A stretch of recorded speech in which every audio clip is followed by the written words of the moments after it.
동국대학교 종합연구소에서 주관하는 행복 명상 토크 콘서트 청년 내 마음을 만나다 계속해서 4부 순서를 이어가 보도록 하겠습니다. 4부에서는 어떻게 하면 글로벌 인재로 거듭날 수 있을지 여러분들의 이 앞서 그 길을 걸어간 테라 컨설팅 그룹 대표이사이자 국가경영연구원 상임이사이신 우리 김현석 대표님을 모시고 강연을 들어보도록 하겠습니다. 강연 주제는 금수저보다 금마음입니다. 큰 박수로 여러분들 환영해 주시기 바랍니다.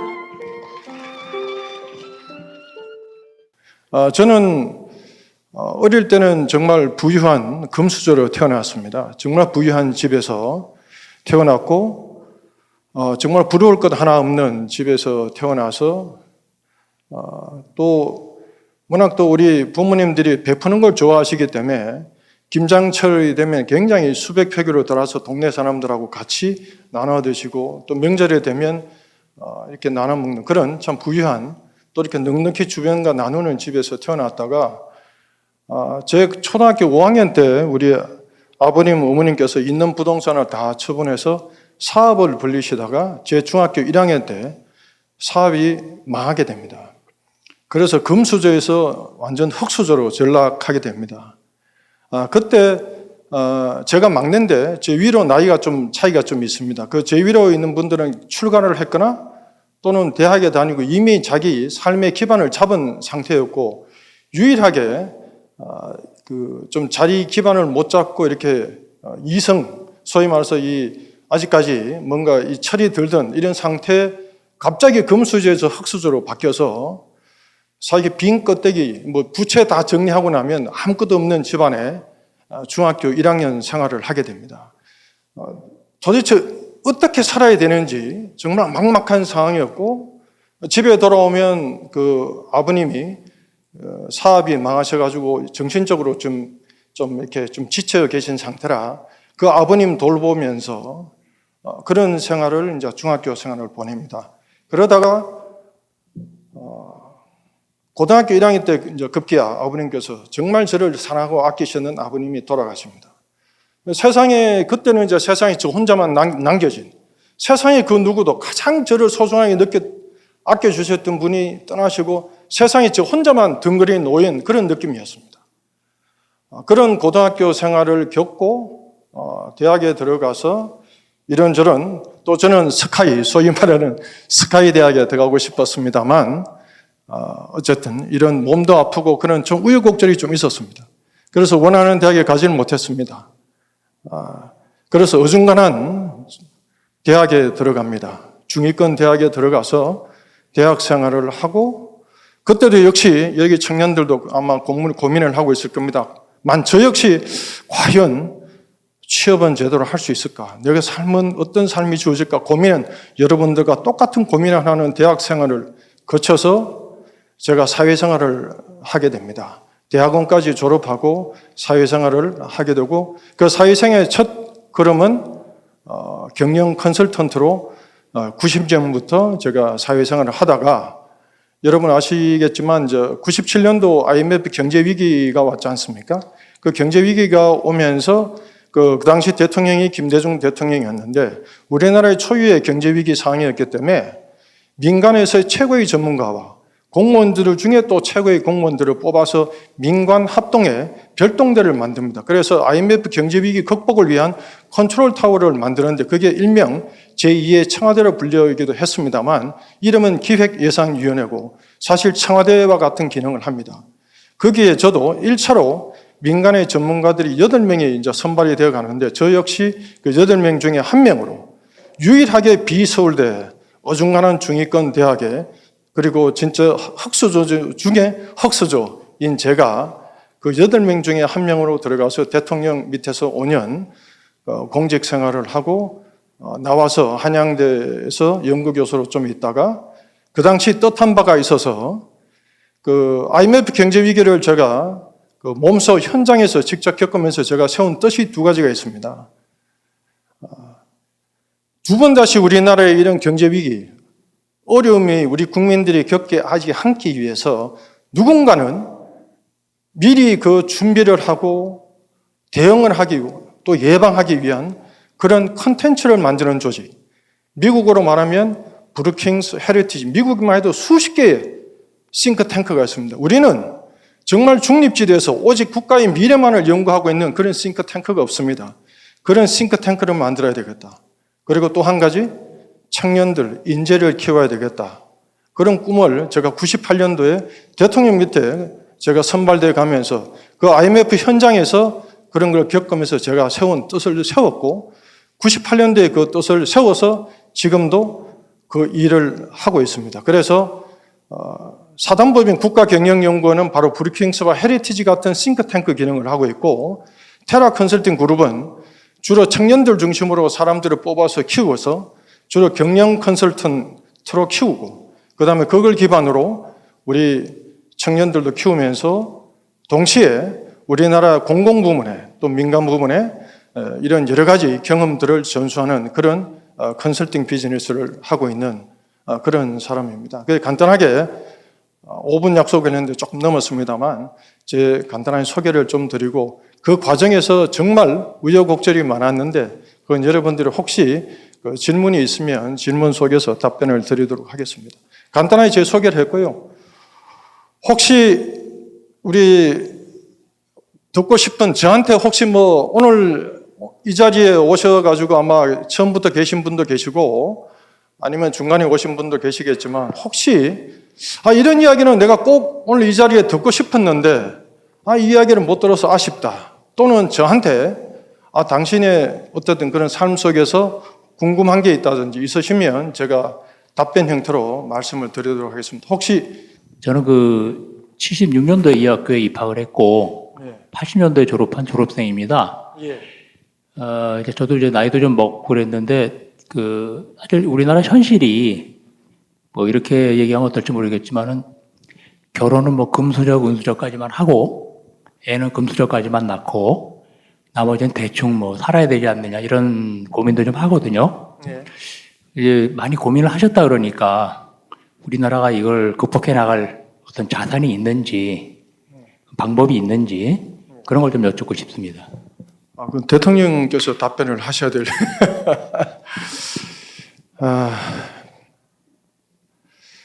저는 우리 국민들은 굉장히 현명하다고 생각합니다.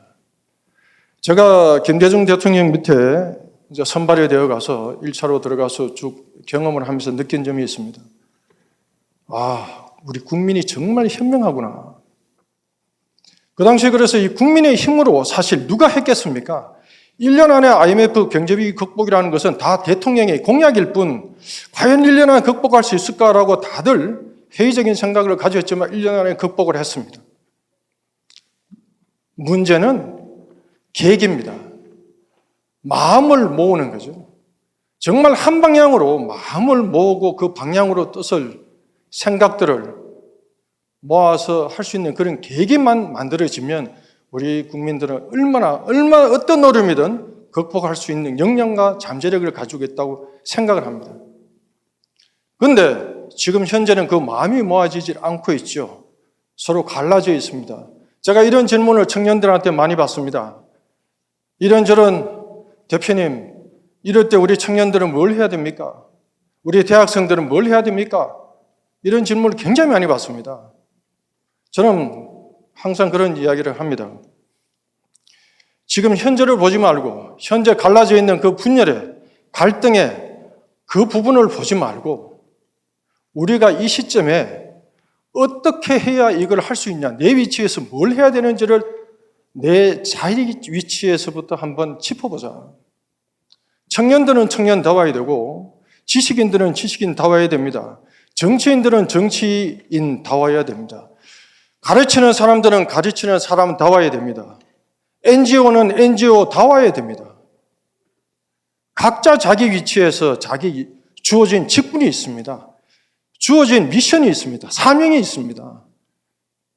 그 일을 각자의 위치에서 자기 일을 한다면, 그래서 자기 위치에서 무엇을 해야 되는지, 자기가 발을 어디에 딛고 있는지 현실을 인지하고 하나하나씩 풀어간다면 얼마든지 가능성이 있다. 그럼 현재는 왜 이렇게 복잡하고 어려운 이런 갈등의 양상을 보일까요? 저는 머지않았다고 봅니다.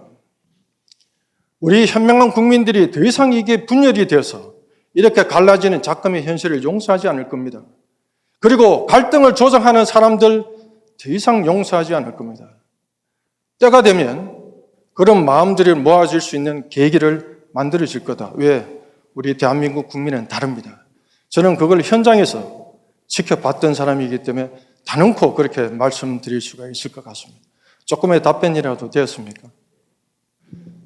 예, 이제 부끄럽지만 한 말씀 올리겠습니다.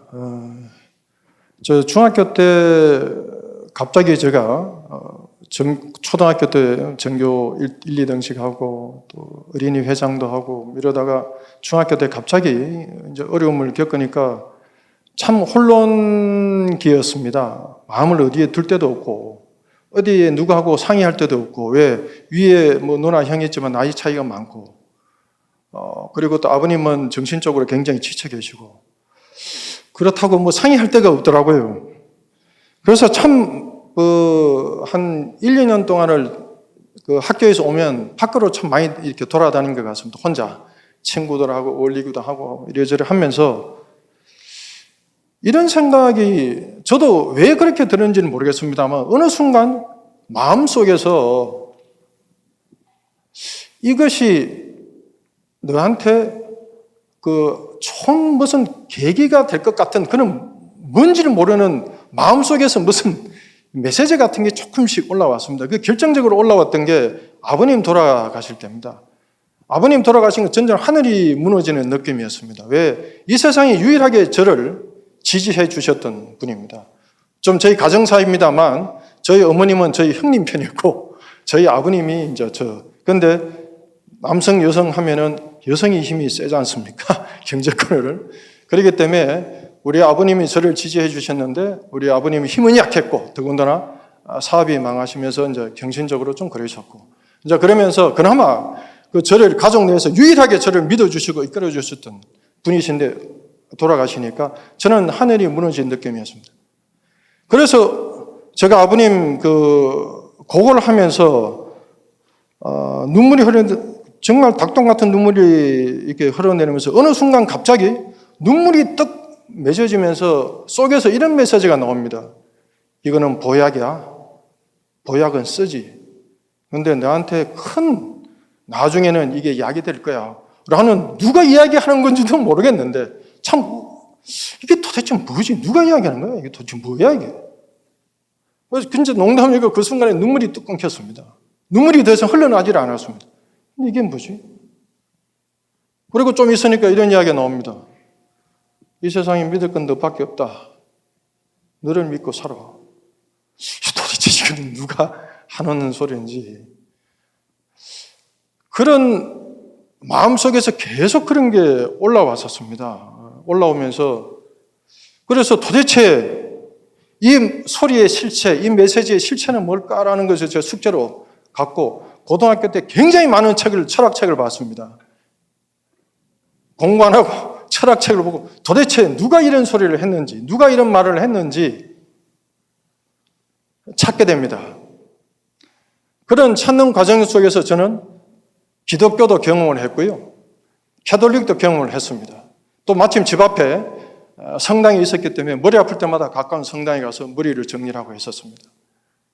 그래서 기독교, 그 다음에 캐톨릭, 이제 마지막에는 불교까지. 저희 집안은 이제 또 불교 집안이기 때문에 어려서부터 이유 없이 막내라는 이유 하나로 어머니 손을 잡고 절을 많이 다녔습니다. 그러다가 대학원 때 불교를 조금 접하게 되면서 이게 바로 마음의 참나에서 마음자리에서 이끄는 소리였구나라는 확신을 갖게 됩니다. 그래서 그때부터 제 삶에 힘을 갖게 되었습니다. 그때부터 제 그 마음자리를 그 참나의 그 자리를 지켜보는 습관이 들어집니다. 그래서 계속 지켜보고 그 자리에서 무슨 소리가 나오나 또 무슨 메시지가 나올까라는 그런 계기로 저는 어려움을 이겨낼 수 있었습니다. 그래서 지금 돌이켜보면 그래서 저는 지금도 그런 이야기를 합니다. 우리 직원들한테 항상 하는 이야기입니다. 성장하고 싶어? 잘 되고 싶어? 돈 많이 벌고 싶냐? 그러면 충분히 고통받아야 돼. 세상에 공짜 없다. 뭔가 이루자면 그에 대한 상응하는 대가를 치러야 돼. 성장은 고통의 영향을 먹고 고통을 통해서 얻어지는 그 결과가 성공이요, 돈이요, 명예이지 그거 그저 이루어지는 거 아니다. 크게 성장하고 싶다면 그만큼 고통을 감내라. 그만큼 이겨내면 단지 이겨낼 자신이 없고 이겨내면 뭔가 있을 것이라는 확신이 없기 때문에 못할 뿐인데 저는 그 확신을 가지고 있습니다. 그렇게 했는데도 불구하고 결과가 없더라. 저한테 찾아오라고. 제가 2003년도부터 제가 청년들한테 그런 이야기를 합니다. 단 한 명도 아직 저한테 와서 원망하는 친구 없었습니다. 저는 항상 그런 생각을 좀 갖고 있습니다. 누군가가 항상 저를 지켜보는 느낌을 가지고 있습니다. 누군가가 항상 저를 바라보는 것 같습니다. 그래서 평소에 내가 어떤 생각을 가지고 어떤 말을 하고 어떤 행동을 하는 거가 쌓여서 결국에는 내 50년, 60년, 70년 뒤에 내 미래의 모습이 결정이 됩니다. 그래서 저는 청년들한테 항상 그런 이야기를 하죠. 성공하고 싶다면 그만하는 대가를 치를 각오가 되어 있어야 된다. 각오만 되어 있으면 반드시 그 결과는 이루어낸다. 이루어내질 수 있다라는 그런 확신. 저는 경험에서 가지고 있습니다. 그 당신 사례에서 한번 이야기해보면 굉장히 사례가 많습니다. 저도 한때 회사가 힘들어서 우리 직원들한테 급여 단 한 달도 밀린 적이 없습니다만 급여를 제대로 못 줘서 내일이 급여 날인데 돈이 없어서 돈을 빌리고 어떻게 하나 고민하고 급기야 너무 이것저것 힘든 게 겹쳐서 저도 자살까지 생각을 한 적이 있었습니다. 그래서 마포대교 중간까지 걸어간 적이 있었습니다. 그 자리에서도 돌아올 수 있을 때 힘은 바로 그 힘입니다. 바로 그 자리. 그 마음자리에서 이끄는 바로 그 힘으로 돌아설 수 있었고 제가 이 자리에 서서 다시 또 여러분들하고 이런 기회도 있을 수 있었다고 생각합니다. 혹시 스님 답변이 됐습니까? 예. 예, 혹시 또 질문 있으십니까? 이렇게 20대로서 이렇게 미래를 그려보려고 하면 이 흑수저 입장에서는 진짜 좀 금수저나 그런 사회에서 많이 가진 자들에 대한 박탈감도 크기도 하고 이렇게 노력하지 않아도 이미 이룬 사람들이 있는데 나는 끝없이 노력해도 가망이 없을 수도 있겠다 그런 좌절감이 들 때도 많은데 어떻게 하면 우리 사회가 이런 극심한 빈부격차를 좁힐 수 있을지 혼자 뉴스 보고 아무리 생각해봐도 잘 모르겠더라고요. 참 질문이 점차 고차적으로 어려돼서 정말 제가 아주 등줄에 땀이 흐르는데요. 이렇게 답변을 드리겠습니다. 뭐 다른 것보다 제 경험을 말씀을 좀 드리겠습니다. 저희는 거기에 대해서 현명한 답변을 할 수 있는 자격은 없고요. 차질도 없습니다. 단지 제가 그 비슷한 경험을 한 적이 있습니다. 제가 말씀드린 대로 이제 그 김대중 대통령이 출범하고 IMF 경제 위기 극복을 위해서 민간에서 전문가를 뽑았습니다. 그러니 뭐 초유의 경제 위기니까 최고의 전문가들이 오지 않았겠습니까? 면접장에 제가 갔었습니다.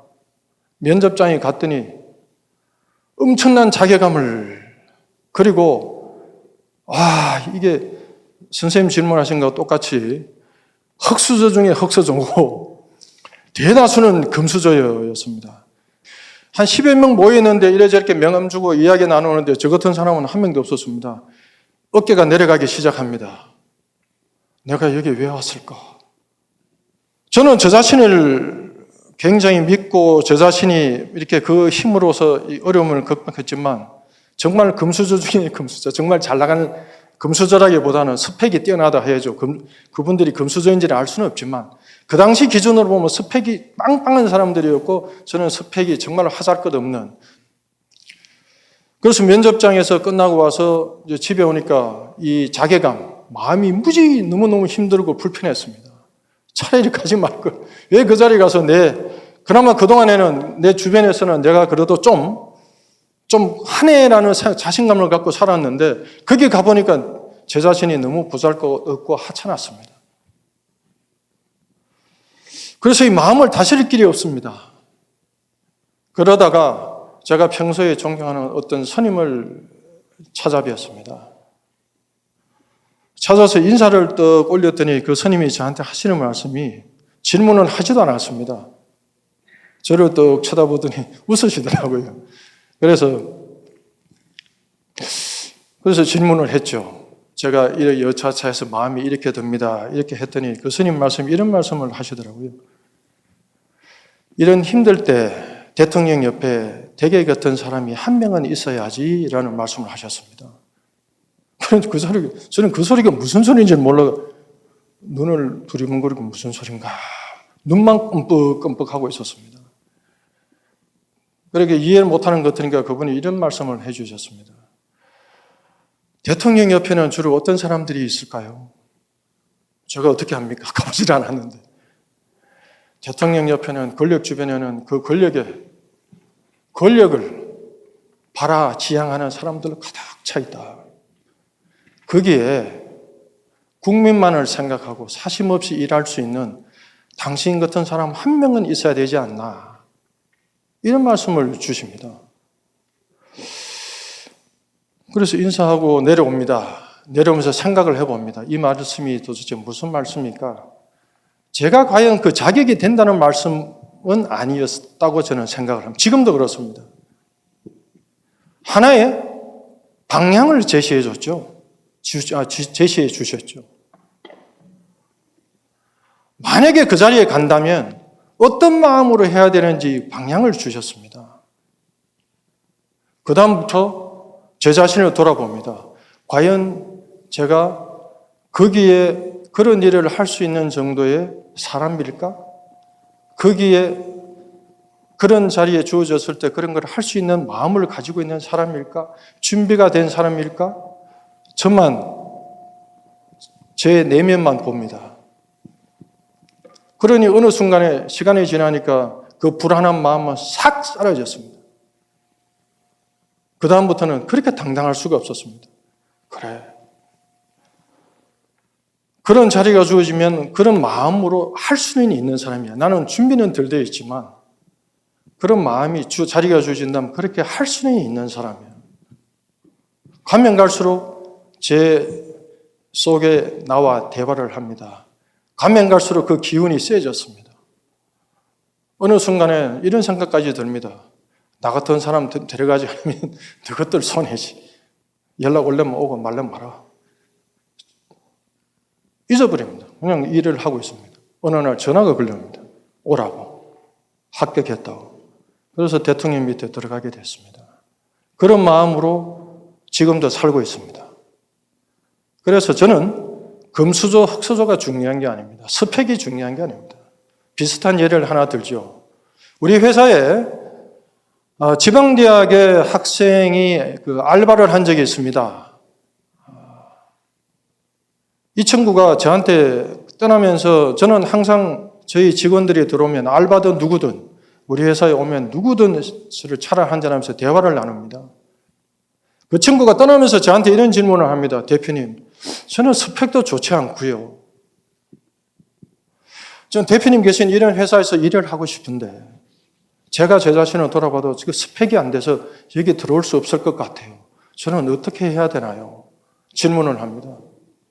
제가 이런 답변을 했습니다. 그 친구가 떠나기 한 1주 전인가 이런 적이 있었습니다. 제가 아침에 일이 있어서 좀 일찍 사무실에 나왔습니다. 저는 대표다 보니까 방이 따로 있죠. 그래서 문을 닫아놓고 뭔가 전화도 하고 뭐 이렇게 하는 동안에 어느 순간에 밖에서 유선 전화가 계속 울리는 겁니다. 시간은 한 8시 한 40분, 50분 사이였습니다. 제 비서는 출근하기 전이고, 보통 9시에 출근하니까. 근데 40분, 50분 사이에 전화가 계속 울리는 겁니다. 근데 자꾸 울리는 것 같은데 해서 나와보니 그 울리는 전화를 누가 받았나 하면 가장 시니어인 직원이 전화를 받아서 응대를 했습니다. 그 순간에 제가 우리 회사 직원들을 이렇게 누가 있나 봤습니다. 그 친구도 있었습니다. 그 알바 학생, 인턴, 알바가 아니고 그 대학교 프로그램으로 이제 우리 이런 데 인턴하는 프로그램을 온 친구인데 그 친구도 있었습니다. 제가 그렇게 답변했죠. 그런 적이 있었지? 네. 전화가 울렸었지? 네. 자네 전화 안 받았지? 네. 자네 전화 받았으면 나는 이유 불문하고 자네 뽑았을 거예요. 저를요? 그럼 그 이유, 그러니까 눈을 멀뚱멀뚱 쳐다봅니다. 도대체 자네가 대표라면 어떤 사람을 원할까? 사람이 원래는 하나, 스펙이 뛰어난 사람, 금수저, 천만에. 그런 말을 많이 하지 않습니까? 주인의식. 정말 이 회사가 내 회사라고 생각하는 사람, 그런 사람을 원합니다. 제가 대통령 밑에 뽑혀갈 수 있던 이유는 하나입니다. 그런 마음을 냈기 때문에 그랬죠. 그런 마음으로 준비가 되어 있기 때문에 불려갔던 거겠죠. 저 스펙으로 불가능한 사람입니다. 저는 그런 이야기를 합니다. 학생들이 스펙을 어떻게 쌓아야 될까요? 아니다. 스펙이 아니고 너희 마음이다. 그 인턴 정말 아닙니다. 정말 거짓말이 아니라 그 대학생이 그 순간에 전화를 받았다면 저는 이유불문하고 너 다른 데 갈 데 없으면 졸업하면 우리 회사 가라. 라고 했을 겁니다. 그런데 젊은 친구요? 그런 사람 거의 없습니다. 전화 울리 내일이 아닙니다. 안 받습니다. 왜 받습니까? 내일이 아닌데. 근데 계속 울리잖아요. 누군가는 받아야 되잖아요. 거기에 전화 받을 사람이 없으면은 그 전화 소리를 느끼는 사람이 전화 담당자가 없구나라는 게 인지를 하고 그 전화 그래. 예를 들면은 우리 집에 전화가 울렸다면 전화 안 받겠습니까? 아버지가 전화 받으니까 엄마가 전화 받으니까 애가 전화 안 받습니까? 직장의 상사들, 대표들, 오너들 누구를 원합니까? 우리 회사에 들어왔을 때 내 회사라고 생각을 가지고 정말 성실히 열심히 해줄 사람을 찾는 겁니다. 찾기 위해서 시험도 보고 면접도 보는 거죠.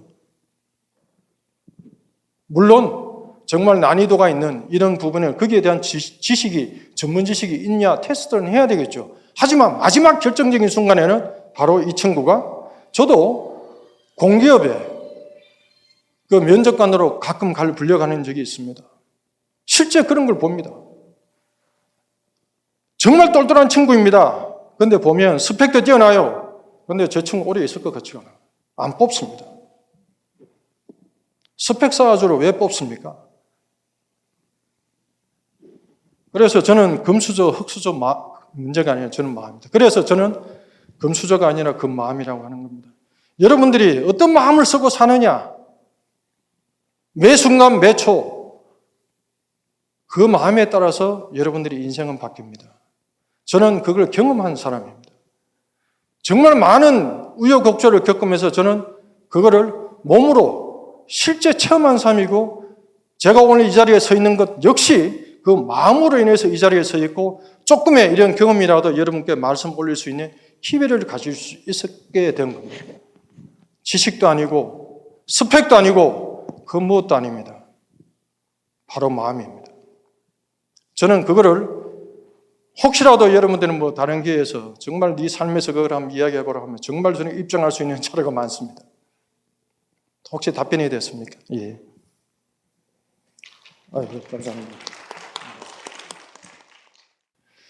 그러면 제가 마무리를 하도록 하겠습니다.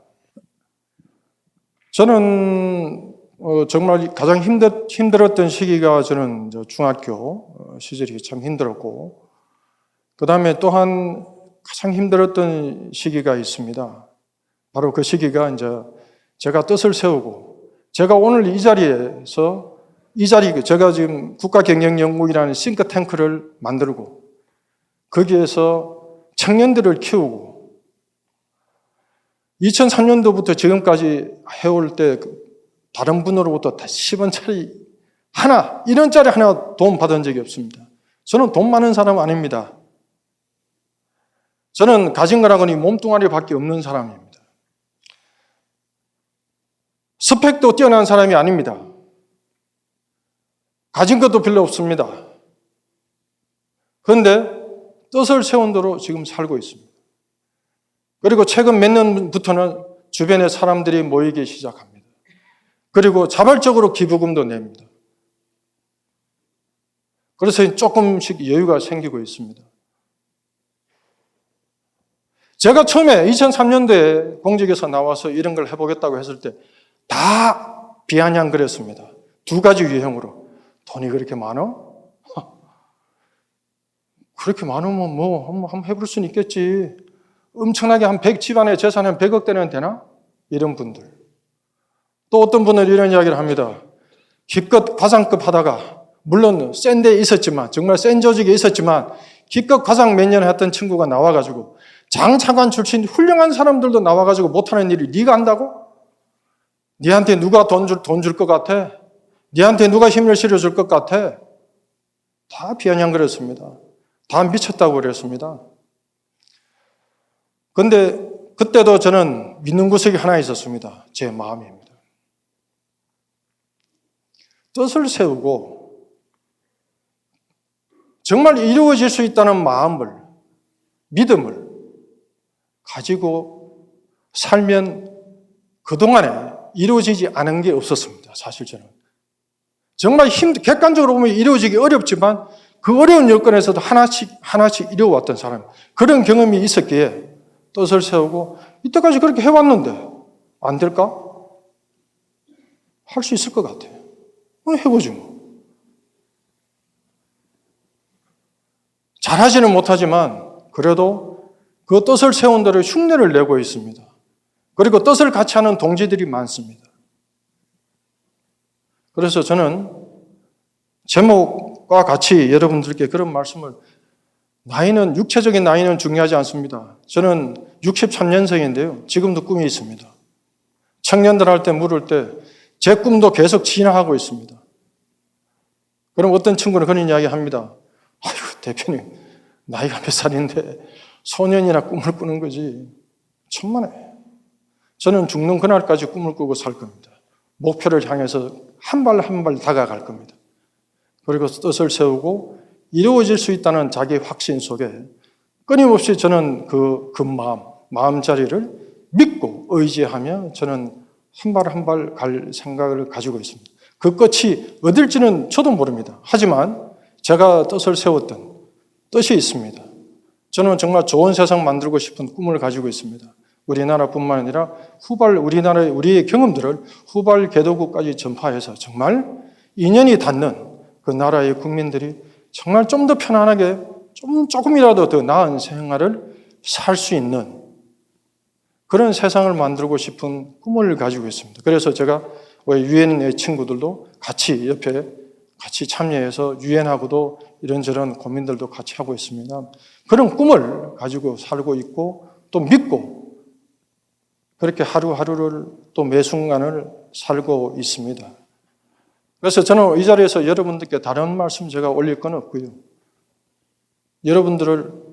여러분뿐만 아니라 여러분 자녀분들 또는 손자 등등 정말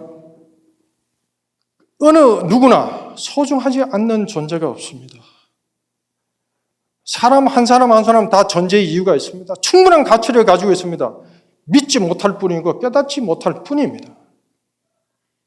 각자 그런 존재라는 것을 믿어야 되는 게 아니라 존재입니다. 당연한 겁니다.